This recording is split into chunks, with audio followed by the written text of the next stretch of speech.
Hey, welcome back for another episode of Cybersecurity Awareness Month content. Today we're talking a little bit about vulnerability management. Um, so a lot of us are probably familiar with the idea of vulnerability scans and vulnerability management, but the basic premise is that every piece of software at some point is going to have a bug. It's made by people. People aren't perfect. Code isn't perfect. Technology changes.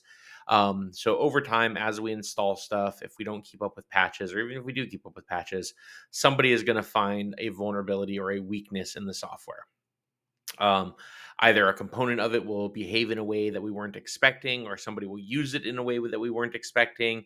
And as a result, bad things can happen. Um, there's a whole other section we could talk about on vulnerabilities and rankings and CVSS scores and all that stuff. But for today, I want to talk about vulnerability scanning and management of those vulnerabilities.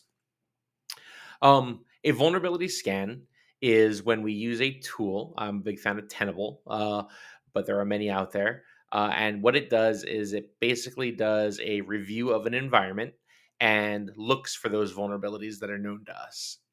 The basic kind of framework for a vulnerability scan tends to be first, you define what you want to scan. Most organizations need to do both internal and external scans. So, an external scope would be things that are public or public internet facing, when facing things like websites, remote access.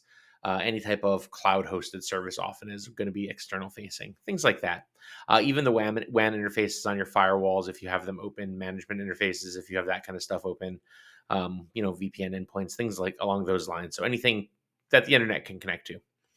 Internal scans are going to be things within the network. And a lot of times people forget that they should be doing this. The old thought of just stop people from getting in doesn't really work anymore. So you have to be just as diligent about internal scans as you are external at this point.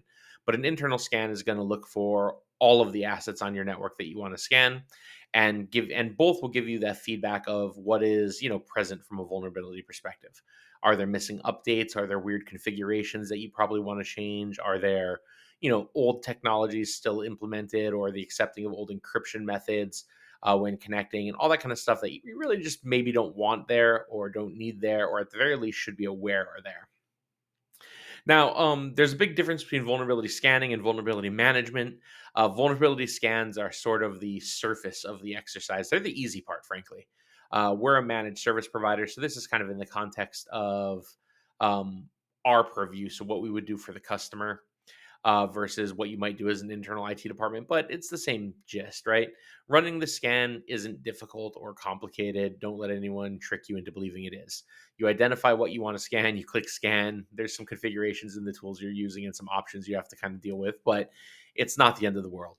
Where things get really interesting is the management of those vulnerabilities. And that's where a lot of value gets added from providers or from just having a competent vulnerability engineer on staff. When vulnerabilities are scored using CVSS or whatever other methodology you want, they're given a very generic rank, right? They're saying, hey, this has the potential to be very bad. But if you end there, you end up doing a lot of work at times, and sometimes an overwhelming amount of work um, with just generic data. What a good vulnerability engineer will then do is take that information and apply the knowledge of your environment and the environment you're managing to those vulnerabilities, and then you can prioritize which ones are most important.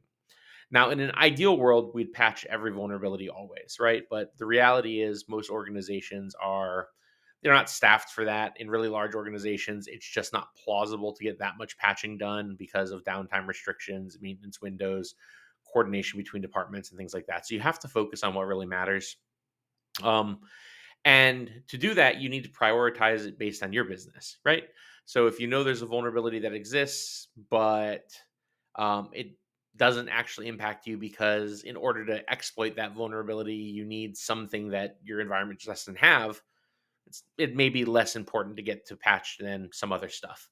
But either way, you should figure out how to review vulnerabilities for your environment, how they apply to your environment, and patch based on prioritization that you apply and risk to your organization. Um, as an MSSP, we do that work for customers, right? We'll sit down with them. We'll kind of go through and say, hey, this is a vulnerability. It has this potential issue, but you have this kind of control in place. So we're actually going to target this subset of stuff for now until we can get through the whole list. Either way, step one is reviewing and prioritizing vulnerabilities. After that, you need to make sure you're actually validating some of that. You want to go through once you've patched everything, once you've reviewed everything, and make sure it's fixed. It's pretty often that we hear, "Yep, this is patched. Yep, we made the config change. We run the scan again, and we see the same problem." So part of your scanning methodology needs to include validation of repair, and then you want to repeat that cycle, right? Like, I generally recommend quarterly. Some customers do monthly depending on compliance requirements, but you have to kind of put it in the context of the team doing the remediation. Monthly scans, unless you have a very quick patch cycle or a very, very good team who's able to get through a lot of these updates very quickly, you're just going to kind of be spinning your wheels a little bit. Quarterly seems to be a good rhythm, right? You can give the scan results, give some prioritization. Uh, Teams can test their updates, they can plan maintenance windows, they can get that stuff installed over the next couple of months, and then you can rescan the environment and kind of go from there. If you're doing it every month, um, you may end up just doing a scan before the next maintenance window is even available.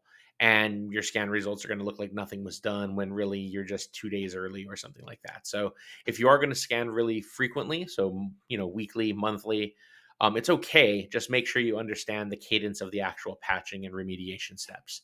I like quarterly. I think quarterly is a very good default rhythm for most organizations. Annually is pretty slow, in my opinion. You can do it annually. I know there's some compliance that say annually is all that's needed. It's honestly, that's kind of a checkbox level of scanning. You're not really doing it at that point to validate stuff. You're doing it because you have to. So aim for quarterly. But that's kind of the idea with vulnerability scanning. Pick a tool that you're comfortable with, that you trust, run the scans, validate the findings so you know you can trust the tool and its configurations, look for errors, make sure the scope is covering everything you want it to.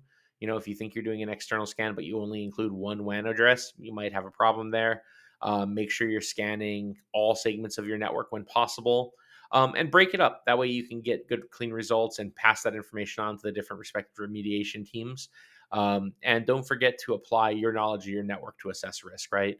Something that might be a CVSS 5 or a medium or something in most environments might be really high priority for your environment depending on your configuration. So make sure you understand how to apply those kinds of things to your environment.